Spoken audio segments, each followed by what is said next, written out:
Hello everyone, मैं जय Dewangan competition academy के ऑनलाइन प्लेटफॉर्म में आपको बहुत बहुत स्वागत करता हूं। तो दोस्तों, आज मैं प्रैक्टिस कराने वाला हूं किसके बारे में। इंग्लिश पेडागोजी का क्वेश्चन प्रैक्टिस है ना। देखिए, ये पहला सीरीज़ है, इसके आगे और भी सीरीज़ मैं लेकर के आऊँगा, लेकिन इस सीरीज़ से हम लोग शुरू करेंगे और समझेंगे कि किस तरह के पैटर्न में इंग्लिश पेडागोजी क्वेश्चन पूछे जा रहे हैं। आप सभी जानते हैं कि इंग्लिश जो है आपके लिए कितना इंपॉर्टेंट है, चाहे वो ग्रामर हो चाहे पेडागोजी हो, ठीक है। लेकिन शिक्षक भर्ती में ग्रामर से ज़्यादा पेडागोजी क्वेश्चन पूछे जाते हैं, और जो ग्रामर होते हैं वो आरसी में मिला करके पूछे जाते हैं। RC in the sense reading comprehension. तो इसके लिए आपको दोनों को बहुत जरूरी है जानना, कौन सा, ग्रामर और पेडागोजी। तो पेडागोजी को बिना ग्रामर के भी समझा जा सकता है इजीली, है ना। तो चलो शुरू कर लेते हैं बिना देर किए, है ना। देखिए, तो ये पहला क्वेश्चन है, ठीक है। क्या लिखा हुआ है? To learn a new language the children should increase their. बोल रहा है कि बच्चों को नया भाषा सीखने के लिए क्या करना चाहिए। तो क्या करना चाहिए भाई? देखिए, हमें नया भाषा सीखने के लिए क्या करना पड़ता है। अगर आपको अंग्रेजी बोलना सीखना है तो आप क्या करेंगे? अपने वोकैबुलरी, अपने वर्ड पावर को बढ़ाएंगे, ठीक है। तो देखिए, यहाँ बोल रहे हैं इंक्रीज, यानी बढ़ाना चाहिए। तो क्या बढ़ाएंगे भाई? वर्ड पावर को बढ़ाएंगे। ये क्वेश्चन है टेट 2012 में रिपीट हुआ, तो 14 में रिपीट हुआ, ठीक है। यानी 2012 में पहली बार पूछा और 14 में दोबारा इसको पूछा गया है। तो ध्यान देना है किस तरह से क्वेश्चन पूछ रहा है। A child learns the first language. बच्चा जो होता है अपने फर्स्ट लैंग्वेज को कैसे सीखता है? देखिए, बच्चा कैसे सीखेगा भाई? घर में जो भाषा बोलेंगे बच्चे उसी भाषा को सीख लेंगे। तो कैसे सीखेगा? स्पीचिंग से, बोल करके सीखेगा ना, स्पीच कर करके सीखेगा। तो राइटिंग्स तो नहीं सीखेगा, किससे सीखेगा? स्पीचिंग से सीखेगा। यानी इसका ऑप्शन ए सही है। और ये जितने भी क्वेश्चन मैं करा रहा हूँ ये आए हुए क्वेश्चन से, पीवाईक्यूज हैं, ठीक है ना, ध्यान रखेंगे। तो जितने भी पीवाईक्यूज हैं वो मैं आपको वीडियो के माध्यम से अवेलेबल करा दूंगा, ठीक है। देखिए, English belongs to the blank family of origin. तो इंग्लिश जो है किस फैमिली से, देखिए हम लोग पढ़ते हैं, क्लास में अक्सर पढ़ाता भी हूँ कि 5 लैंग्वेज फैमिलीज जो हम पढ़ते हैं उनमें से अंग्रेजी जो है किस लैंग्वेज फैमिली को बिलोंग करता है? तो इंडो यूरोपियन लैंग्वेज फैमिली है। यानी इसका आंसर कौन सा होगा? आंसर सी इसका सही आंसर है, ठीक है। In oral communication what matters most. जब आप ओरल कम्युनिकेशन करते हो, देखिए आप देखते हैं ना, लैंग्वेज जो होता है, भाषा जो होता है, वो लैंग्वेज का जो प्रकार है वो 3 प्रकार का होता है, ठीक है। 3 तरह से लैंग्वेज को हम डिवाइड करते हैं, 3 तरह से भाषा को डिवाइड करते हैं। पहला पहला जो होता है ओरल लैंग्वेज होता है, ओरल लैंग्वेज। दूसरा दूसरा होता है क्या? दूसरा होता है रिटन लैंग्वेज, लिखित भाषा का हम लिखित भाषा बोलते हैं हिंदी में, ठीक है। तीसरा होता है साइन लैंग्वेज, साइन लैंग्वेज यानी सांकेतिक भाषा, ठीक है। तो देखिए, ओरल लैंग्वेज में 2 चीजें इंपॉर्टेंट है। ओरल मतलब जब आप ओरली कम्युनिकेट करते हैं, जैसे मैं आपको भी बोल कर कम्युनिकेट कर रहा हूं, तो ओरली कम्युनिकेट करते हैं। और ओरली कम्युनिकेट करने के लिए 2 चीजें इंपॉर्टेंट आपको ध्यान देना पड़ेगा, यहाँ बहुत ज्यादा इंपॉर्टेंट है। क्या? कि आप कैसे चीजों को रिप्रेजेंट करते हैं, और दूसरा क्या चीज है कि भाई कैसे आपका प्रेजेंटेशन अच्छा होना चाहिए। और सीधे से बात यह है कि आप कैसे चीजों को रिप्रेजेंट करते हैं, यानी आप कैसे चीजों को बोल करके समझा रहे हैं, है ना। तो यहाँ पे ध्यान रखिएगा, हाउ यू से इट, हाउ यू से इट, यानी किसी भी चीज को आप कैसे कहते हैं ये इंपॉर्टेंट रखता है। और दूसरा आपका इंट्रोडक्शन इंपॉर्टेंट रखता है, कैसे किसी चीज को आप इंट्रोड्यूस कर रहे हैं ये इंपॉर्टेंट रखता है। तो ओरल लैंग्वेज में यही 2 चीजें बहुत इंपॉर्टेंट है। देखिए, रिटर्न लैंग्वेज क्या होता है भाई? रिटर्न लैंग्वेज में ना आप ध्यान रखेंगे ये लिखित में होता है, मतलब आप लिख करके चीजों को एक्सप्रेस कर रहे हैं, वो कहलाता है क्या? रिटर्न लैंग्वेज, ठीक है। हालांकि रिटर्न लैंग्वेज जो होता है वो ओरल से और साइन से दोनों से ज्यादा क्रेडिबल होता है, ज्यादा स्टेबल भी होता है ना। तभी तो हम बोलते हैं ना, कोई बात होता है तो लिख के दोगे क्या करके, तो लिखा हुआ चीज जो है वो ज्यादा विश्वसनीय है, ठीक है। साइन लैंग्वेज, साइन लैंग्वेज क्या होता है भाई? साइन लैंग्वेज मतलब सांकेतिक भाषा है, किसी भी तरीका का साइन में बात करना, संकेत में बात करना साइन लैंग्वेज आता है। यानी कि जैसे देखिए, बच्चा जो रोता है तो रोता क्या, क्यों रोता है? बच्चे को भूख लगी होती है, कोई परेशानी होती है, तो बच्चे का रोना, रोने का, बच्चे का हंसना भी एक तरह का क्या है? साइन लैंग्वेज है। तो ये 3 तरह की होती है, ध्यान रखना है। अब यहाँ आप देखो क्या बोल रहा है, इन ओरल कम्युनिकेशन, यानी ओरल लैंग्वेज की बात कर रहा है। ओरल लैंग्वेज में क्या चीजें जो है मैटर करती हैं ज्यादा? तो मैटर क्या करता है भाई? ये देखिए, हाउ यू से इट, कैसे किस चीज को आप रिप्रेजेंट करते हो ये मैटर करता है ज्यादा, है ना। तो इसका आंसर क्या होगा? सी इसका सही आंसर है, ठीक है। आइए नेक्स्ट देखते हैं। देखिए, नेक्स्ट क्वेश्चन क्या बोल रहा है। If a person has just started learning a language. यदि किसी व्यक्ति ने बस तुरंत स्टार्ट ही किया है किसी भाषा को गेन करना, सीखना, and has acquired good command, और उसने बहुत जल्दी अच्छा कमांड पा लिया ओवर ग्रामर, ग्रामर के ऊपर, इट इंप्लाइज दैट, तो यह क्या बताता है? यह क्या बताता है? बोल रहा है जब तक आप क्वेश्चन को नहीं समझेंगे ना, आपको पेडागोजी क्वेश्चन नहीं बन पाएगा। ठीक है, तो देखिए यहाँ क्या बोल रहा है, यदि किसी व्यक्ति ने तुरंत भाषा सीखना शुरू किया है और उसका बहुत जल्दी ग्रामर पे कमांड आ गया है, तो इसका क्या मतलब होता है? इसका मतलब होता है कि वो क्या हो गया है कि know the rules of language, वो भाषा के नियम को समझ चुका है, जानता है। ठीक है, इसका आंसर बी जो है वो सही है। ठीक है, चलिए, English language learning becomes easy. अच्छा, अंग्रेजी सीखना, अंग्रेजी भाषा सीखना इजी हो जाता है। भाई सीधी सी बात है कि आप चार अंग्रेजों के बीच में रहेंगे, अंग्रेजी बोलने वालों के बीच में रहेंगे, तो ऑब्वियसली आप भी अंग्रेजी बोलेंगे। अब आप इंग्लैंड चले गए, आपको पानी प्यास लगेगा, आप बोलेगा पानी दो, तो कौन पानी देगा? आपको बोलना पड़ेगा ना, भाई पानी को वाटर बोलते हैं, गिव मी वाटर बोलना पड़ेगा। तो सीधा सीधा बात क्या है कि ऐसा आपको एनवायरनमेंट मिल रहा है, रिच एनवायरनमेंट मिल रहा है। रिच मतलब कि सब लोग उसी भाषा का प्रयोग कर रहे हैं, तो ऑब्वियसली आपको उसी भाषा का प्रयोग करना पड़ेगा, है ना। तो इसका आंसर जो है वो डी है कि भाई यहाँ पे क्या होना चाहिए, इनपुट रिच एनवायरनमेंट होना बहुत जरूरी है, तभी आप सीख पाओगे किस चीज को, दूसरी भाषा, किसी भी दूसरी भाषा को। अगर आप उड़िया सीखना है तो उड़िया, उड़िया लोगों के बीच में रहिए, छत्तीसगढ़ी सीखना है छत्तीसगढ़ियों के बीच में रहिए, आराम से सीख लेंगे, यही बात है ना। चलिए, Roshan can speak English and Telugu, यहाँ बोल रहा है कि रोशन दोनों भाषा को बोल सकता है। कौन सा? इंग्लिश बोल सकता है और तेलुगु भी बोल सकता है। ओके, ठीक है। वाइल स्पीकिंग इन इंग्लिश, लेकिन जब वो इंग्लिश बोलते रहता है, he sometimes uses the words of Telugu, तो तेलुगु के कुछ शब्दों को मिक्स करके बोल देता है। तो ये घटना क्या कहलाती है? जो लिखा है ना फिनोमेनन, ये इसका मतलब होता है घटना। तो ये घटना क्या कहलाती है? देखिए यहाँ बोल रहा है, थोड़ा समझते हैं इन चीजों को, ठीक है, कि रोशन के बारे में क्या बोल रहे हैं यहाँ पे। देखिए, रोशन जो है वो दो भाषा जानता है, आप समझिए, रोशन जो है दो भाषाएं जानता है। कौन कौन सी भाषाएं जान रहा है रोशन? रोशन जान रहा है भाई, पहले तो वो इंग्लिश जान रहा है, इंग्लिश जानता है, और वो जानता है तेलुगु, जानता है तेलुगु। ठीक है, तो ये दो भाषाएं जान रहा है। अब वो क्या करता है कि जब वो इंग्लिश बोलते रहता है तो तेलुगु भाषा के कुछ शब्दों को क्या करता है, मिक्स कर देता है। जैसे आप क्या करते हो कि हिंदी इंग्लिश बोलते समय या इंग्लिश बोलते समय हिंदी भाषा को मिक्स कर देते हो। जैसे मैं अभी पढ़ा रहा हूँ तो हिंदी इंग्लिश करके पढ़ा रहा हूँ। तो इस तरह का जो मिक्सिंग हो रहा है भाषा में, जो मिक्सिंग हो रहा है, उसको बोलते हैं कोड मिक्सिंग। कोड मिक्सिंग बोलते हैं। आजकल इस तरह की चीजें चलती हैं, जानते हो ना आप लोग। ठीक है, कोड मिक्सिंग कहलाता है। ठीक है, मतलब बाइलिंगुअली चीजों को डील करना, दो भाषाओं का प्रयोग करके डील करना, या पहला भाषा बोलते समय दूसरे भाषा के शब्दों को पहले भाषा में मिला करके बोल देना। ठीक है, ये कहलाता है कोड मिक्सिंग। आजकल गाने भी इसी में बनते हैं, जानते हैं, बहुत सारे गाने जो होते हैं कोड मिक्सिंग में बनते हैं, आधा इंग्लिश आधा हिंदी बोल करके बना रहे हैं, है ना, यही बात है। तो यहाँ पे क्या आएगा, देखिए ये क्या आएगा, इसका आंसर होगा कोड मिक्सिंग। जब एक भाषा बोलते समय दूसरी भाषा के शब्दों का प्रयोग करें तो कहलाता है कोड मिक्सिंग। कोड स्विचिंग क्या होता है कि आपने पहली भाषा में एक सेंटेंस कंप्लीट किया, उसके बाद दूसरी भाषा को बोलना चालू किया, ये कहलाता है कोड स्विचिंग। जैसे मान लीजिए कि मैं बोल रहा हूँ कि मुझे बहुत जोर से भूख लगी है, do you have anything which I can eat. तो ये पहला जो सेंटेंस मैंने बोला था वो हिंदी में था, लेकिन दूसरा जो सेंटेंस मैंने बोला वो प्योर इंग्लिश में था। तो इसका मतलब क्या हुआ कि पहली भाषा, पहली जो मेरी बात थी उसका पूरा वाक्य मैंने हिंदी में बोला, और दूसरा वाक्य जो था पूरा वाक्य मैंने इंग्लिश में बोला। तो इसमें मिक्सअप नहीं हुआ। जैसे मैं अभी बोल रहा हूँ कि मैं अभी इंग्लिश जो है इंग्लिश टीचिंग करा रहा हूँ, तो इंग्लिश और टीचिंग ये मैंने हिंदी के शब्दों के बीच में डाल करके बोल दिया, ये कोड मिक्सिंग है। और जब पूरा कंप्लीट कराता मैं बोलता कि अभी हम लोग बात करें शिक्षा शास्त्र की, now I am going to teach you about pedagogy, ये कोड स्विचिंग है। ठीक है, आई होप आप समझ गए होंगे। ठीक है, चलिए देखते हैं आगे। Which of the following is not a rule of language, इसमें बोल रहा है कि इनमें भाषा का कौन सा नियम नहीं है। तो आप समझिए, देखिए भाषा के बेसिक्स हम पढ़ते हैं, लिंग्विस्टिक्स हम पढ़ेंगे, लिंग्विस्टिक्स हम पढ़ते हैं। ठीक है, लिंग्विस्टिक्स में क्या क्या पढ़ते हैं, भाषा विज्ञान कहा जाता है इसको, लिंग्विस्टिक्स भाषा विज्ञान कहा जाता है। तो भाषा विज्ञान में हम भाषा का वैज्ञानिक अध्ययन करते हैं, यानी यहाँ पे आपको पढ़ने को मिलेगा, साइंटिफिक स्टडी करने को मिलेगा। ठीक है, तो साइंटिफिक स्टडी में क्या स्टडी की जाती है लैंग्वेज के बारे में?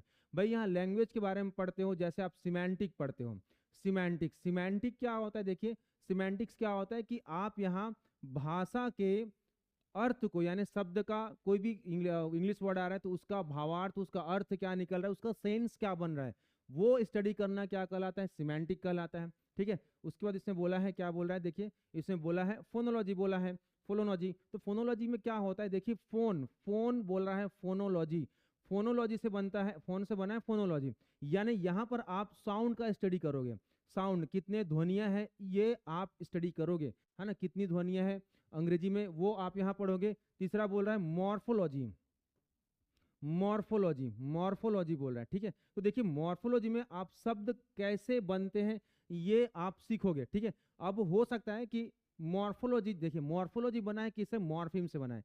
मॉर्फिम यानी एक एक शब्द मिलकर के दूसरे शब्दों का निर्माण करते हैं। जैसे आप देखो, जैसे मैं यहाँ बोल रहा हूँ, जैसे मैं यहाँ बोल रहा हूँ कि क्या बोल रहा हूँ, जैसे मैं बोल रहा हूँ लाइक, लाइक अपने आप में एक शब्द है, इसका अपना एक अलग अर्थ है, ठीक है, लाइक। अब मैं इसको सामने में लगा दिया अनलाइक, तो अनलाइक लाइक के अर्थ से अलग है, ठीक है।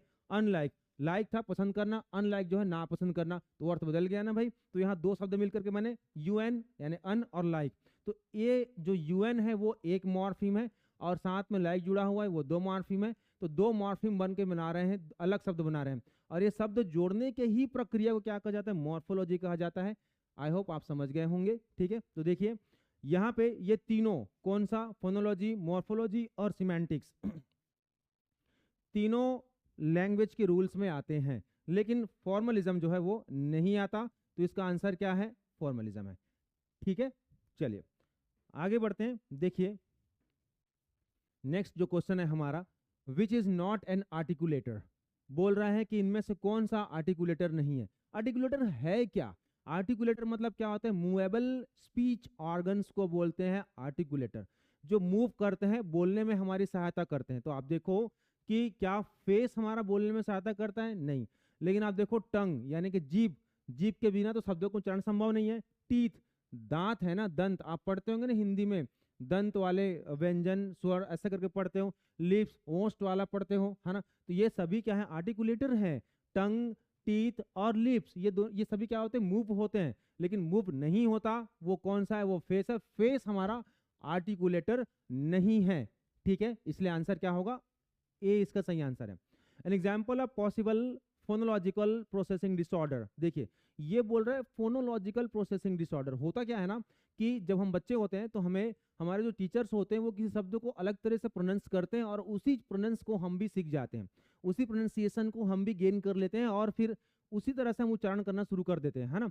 तो ये फोनोलॉजिकल डिसऑर्डर है। फोनोलॉजिकल डिसऑर्डर में आप क्या सीखते हो, जैसे देखिए मैंने यहाँ पढ़ाया आपको, जैसे मैंने पढ़ाया भाई ये साइन लिखा हुआ है, साइन, शाइन लिखा है ना, ये लिखा हुआ है शाइन, शाइन लिखा है, ठीक है, ओके शाइन। अब बच्चे क्या पढ़ेंगे, इसको भी शाइन पढ़ देंगे, ये जो सीन लिखा है इसको भी क्या पढ़ देंगे, इसको पढ़ देंगे शीन या शाइन पढ़ देंगे। देखिए मान लीजिए इसको पढ़ दे रहे हैं शीन पढ़ दे रहे हैं, जबकि ये है क्या, ये सीन है, सीन, शीन नहीं है, ठीक है ना। तो बच्चों को ये नहीं पता कि भाई कब अपने को श पढ़ना है और कब अपने को स पढ़ना है। तो ये जो उच्चारण का जो समस्या है, साउंड की जो समस्या है, इसी समस्या को क्या बोलते हैं, फोनोलॉजिकल डिसऑर्डर कहा जाता है, ठीक है। तो चलिए यहां देखिए क्या लिखा हुआ है, सेइंग सीन एज शीन, ये इसका सही आंसर है कि भाई सीन को क्या कर जा रहा है, शीन कह दिया जा रहा है। ये लिखा हुआ है सीन और कहा जा रहा है क्या, शीन कहा जा रहा है, शीन, शीन। तो जानते हैं ना श शक्कर का और स सरोता का दोनों के उच्चारण में अलग अलग अंतर होता है। तो इसी अंतर को समझाना होता है पेडागोजी में, ठीक है, जिसको मैं क्लास में बेहतर बताता भी हूँ, ठीक है। जैसे यहाँ पे देखिए ये क्वेश्चन आया हुआ है, ये क्वेश्चन काफी टफ जैसा कुछ भी नहीं है, ये इजी क्वेश्चन है, ठीक है। हालांकि इसका सिंबल जो है वो सही तरीके से नहीं बना हुआ है, ठीक है, इसका सिंबल जो है सही तरीके से नहीं बना हुआ है। तो इस सिंबल में क्या होगा, कैसे बनाया जाएगा, इसको क्या बोलते हैं, देखिए अभी हम बात करते हैं साउंड के बारे में, साउंड है ना, ध्वनि। अच्छा आप मुझे बताएंगे कि अंग्रेजी में कितनी ध्वनियां होती हैं, ठीक है, या आप मुझे बताएंगे कि अंग्रेजी में कितने अल्फाबेट हैं, ठीक है। अगर आप सोच रहे हैं कि अंग्रेजी में कितने अल्फाबेट हैं और आपका दिमाग अगर 26 अल्फाबेट कर रहा है तो आप बिल्कुल गलत हैं, ठीक है। तो कितने अल्फाबेट हैं भाई, अल्फाबेट मतलब होता है वर्णमाला और लेटर्स मतलब होता है अक्षर। अब आप सोचिए हिंदी में कितने अल्फाबेट हैं, तो आप 52 सोच रहे हैं, तो ऑब्वियसली आप गलत हैं, ध्वनि है वहां पे 52, ठीक है। वैसे यहाँ पे देखो अल्फाबेट यानी वर्णमाला तो एक ही है ना भाई, और लेटर्स की संख्या कितनी है, 26 है। आप अगर क्वेश्चन में आता तो आप डेफिनेटली 26 को टिक मार के आते, ठीक है, जबकि अल्फाबेट कितना है, एक ही है, ध्यान रखिएगा ना, ठीक है।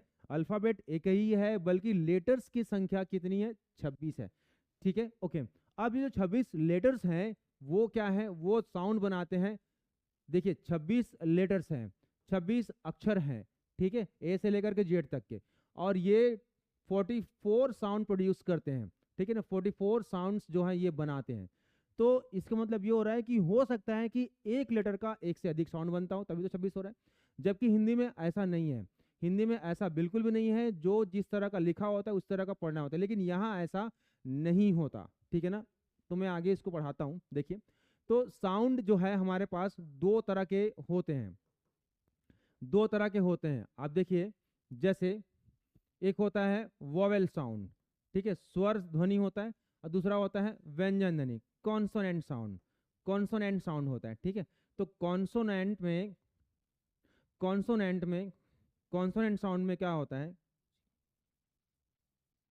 कॉन्सोनेंट साउंड, ठीक है ना, दो है। देखिए यहाँ पे क्या होता है, लेटर्स जो हैं वो कितने हैं, लेटर्स हैं 5, जानते हैं ना, 5 स्वर अक्षर हैं। कौन कौन से, ए ई आई ओ यू, ये। अभी जो 5 स्वर अक्षर हैं ये बनाते कितने साउंड है, ये बनाते हैं 20 साउंड बनाते हैं।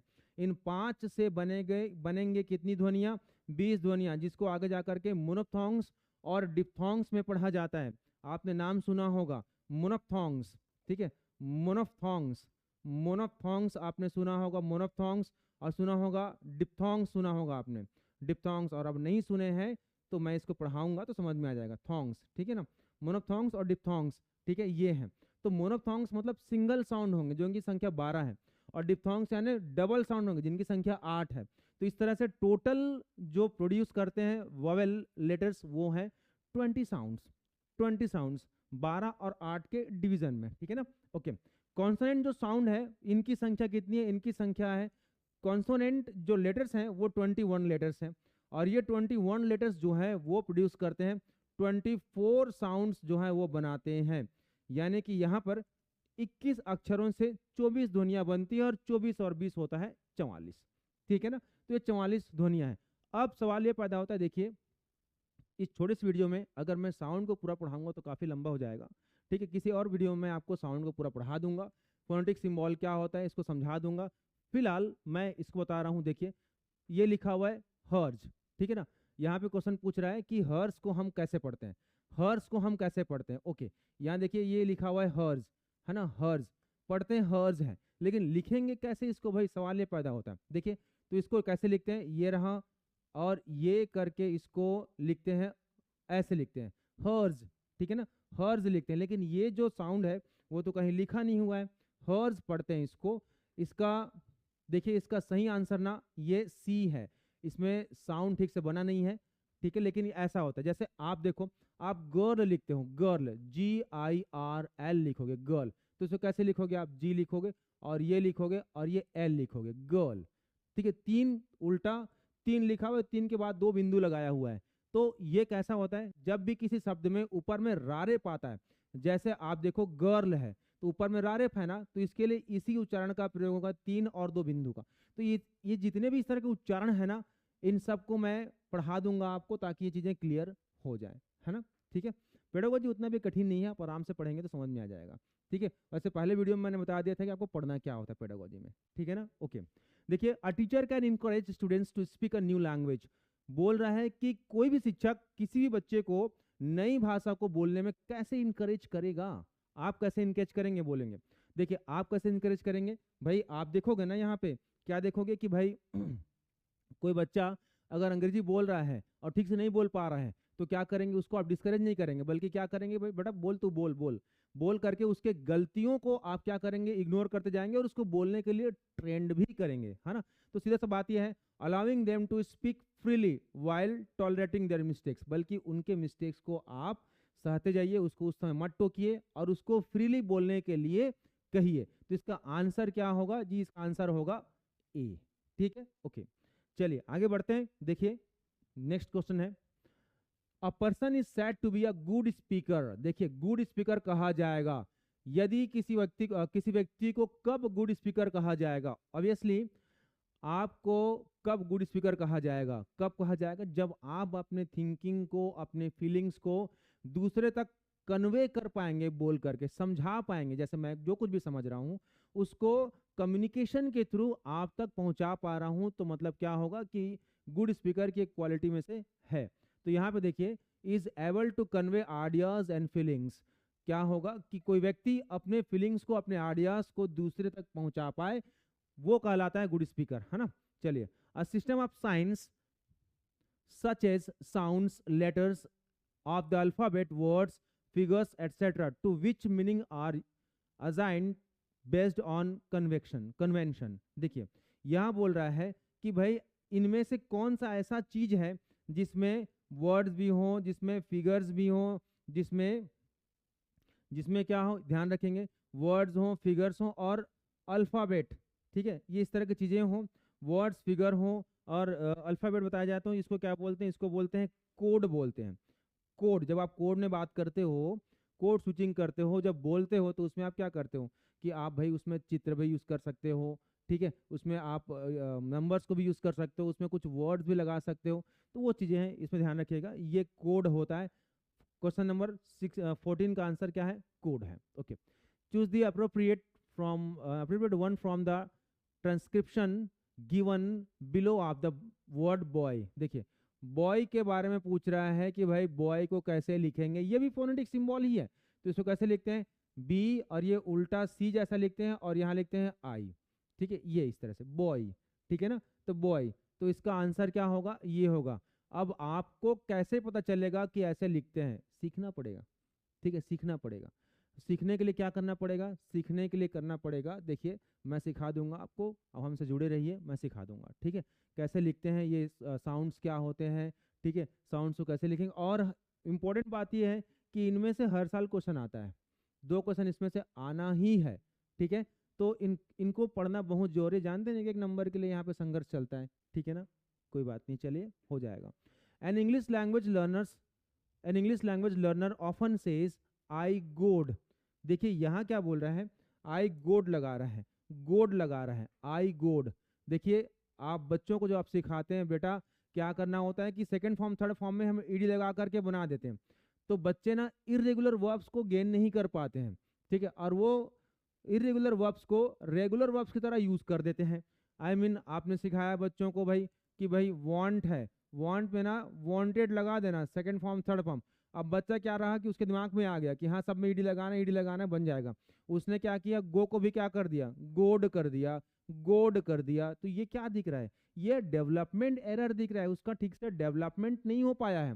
तो ठीक से डेवलपमेंट कैसे होगा भाई, आप बताओ ना बच्चों को कि कौन सा रेगुलर वर्ब है, कौन सा इरेगुलर वर्ब है, कितने इरेगुलर वर्ब्स हैं, कितने ऐसे वर्ब्स हैं जिसमें जिसमें सेकंड फॉर्म थर्ड फॉर्म में ईडी नहीं लगता है, ठीक है, तब तो बच्चे सीखेंगे, है ना। तो ये डिपेंड करता है किसके ऊपर, इरेगुलर वर्ब्स जो ये डिपेंड करता है डेवलपमेंट एरर के ऊपर। इसका आंसर ए सही है, ठीक है।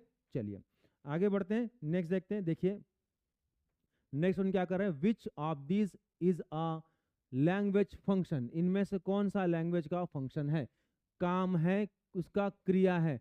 तो गिवन डायरेक्शन ये सही है, मेकिंग अ रिक्वेस्ट सही है, ठीक है, ग्रीटिंग इच अदर ये भी सही है। भाई भाषा में क्या होगा, भाषा में मैं किसी को रास्ता बता रहा हूँ तो भाषा का कार्य तो है, ठीक है, मेकिंग अ रिक्वेस्ट किसी से रिक्वेस्ट कर रहा हूँ, भाषा का कार्य है, ठीक है। ग्रीटिंग इच अदर, भाई मैं क्या कर रहा हूँ कि भाई आपको बोल रहा हूँ good morning, good evening, good afternoon, ये सब बोल रहा हूँ तो भाषा का कार्य है। यूजिंग ग्रामर एक्यूरेटली ये नहीं है, ये नहीं है, ग्रामर एक्यूरेटली यूज करना ये नहीं है। तो ऊपर के तीनों सही है, तो ए बी सी आप सही लीजिए, इसका आंसर क्या होगा, बी सही आंसर है, ठीक है। चलिए अब ये बढ़िया क्वेश्चन है, देखिए ये 2024 में रीटेट में आया था, ये बहुत ही अच्छा क्वेश्चन है, आप इसको आराम से बना सकते हैं। देखिए primary function of language is for interaction and communication. किसी भी भाषा का जो प्राथमिक कार्य होता है वो क्या होता है, वो क्या वो अंतः क्रिया के लिए या संचार के लिए है, वो अंतः क्रिया और संचार दोनों के लिए है क्या, ऐसे करके पूछ रहा है कथन में, ठीक है। तो ये बात तो सही है भाई, भाषा का प्राथमिक कार्य क्या होता है, जब बच्चे छोटे होते हैं भाषा सीखते हैं तो कम्युनिकेट करते हैं, इंटरेक्ट करते हैं अपने माता पिता को, अपने दोस्त यारों को, अपने रिश्तेदारों को, तो ये बात तो सही है। दूसरा, personal communication is of two types, बिल्कुल सही है कि जो पर्सनल कम्युनिकेशन होता है वो अंतर व्यक्ति संचार, मतलब जो व्यक्तिगत संचार होता है, पर्सनल कम्युनिकेशन दो तरह का होता है। अब देखिए ये जो संचार होता है, पर्सनल जो कम्युनिकेशन होता है वो दो तरह का होता है। पर्सनल पर्सनल जो कम्युनिकेशन होता है वो दो तरह का होता है। पर्सनल कम्युनिकेशन जो होता है वो दो तरह का होता है। पहला पहला होता है इंट्रापर्सनल और दूसरा होता है इंटरपर्सनल। पहला होता है इंट्रापर्सनल, इंट्रापर्सनल, ठीक है। इंट्रापर्सनल अंतर अंतः व्यक्ति है ये, ठीक है। और ये अंतर व्यक्ति है, इंटरपर्सनल, ठीक है। इंटरपर्सनल है, इंटरपर्सनल स्किल, इंटरपर्सनल कम्युनिकेशन। तो इंट्रापर्सनल क्या होता है भाई? इंट्रापर्सनल क्या होता है कि जब मैं अपने आप से बात करूं, खुद मैं अपने आप से बात करूं, मैं अपने आप से बात बोल रहा हूं कि भाई इस साल क्या होना है, इस साल शिक्षक भर्ती आने वाली है, तो तेरे को लगना है, पढ़ना है, अच्छे से सब कुछ सीखना है, टॉप करना है, ये मैं अपने आप से बोल रहा हूं, तो क्या होगा? तो वो इंट्रापर्सनल है। अब जब आप दूसरे व्यक्ति, जैसे मैं आप लोगों से बात कर रहा हूँ, तो वो क्या है? वो इंटरपर्सनल है। मैं जो कुछ भी जान रहा हूँ, जो कुछ समझ रहा हूँ, उसको आप तक कन्वे कर पा रहा हूँ, वो इंटरपर्सनल है, ठीक है। तो ये लैंग्वेज के फंक्शन तो हैं, पर्सनल कम्युनिकेशन तो है, ठीक है। तो यहाँ क्या बोल रहा है? ये देखिए दोनों सही है। तो इसका आंसर क्या है? इसका आंसर क्या होगा? देखते हैं। Both assertion A and reason R true and reason R is the correct explanation of assertion A. बिल्कुल सही है, इसका आंसर ए सही है, ठीक है ना। चलिए, फॉर इफेक्टिव ओरल कम्युनिकेशन, आप इफेक्टिव ओरल कम्युनिकेशन करना चाहते हैं, प्रभावशील संचार करना चाहते हैं, तो इसके लिए क्या जरूरत है? इसके लिए जरूरत होता है एप्रोप्रिएटनेस की, उचित तरीके से किसी भी चीज को बात करने की, बोलने की, न कि ग्रामेटिकल एक्यूरेसी की, है ना। तो इसका आंसर जो है वो डी इसका सही आंसर है, ठीक है।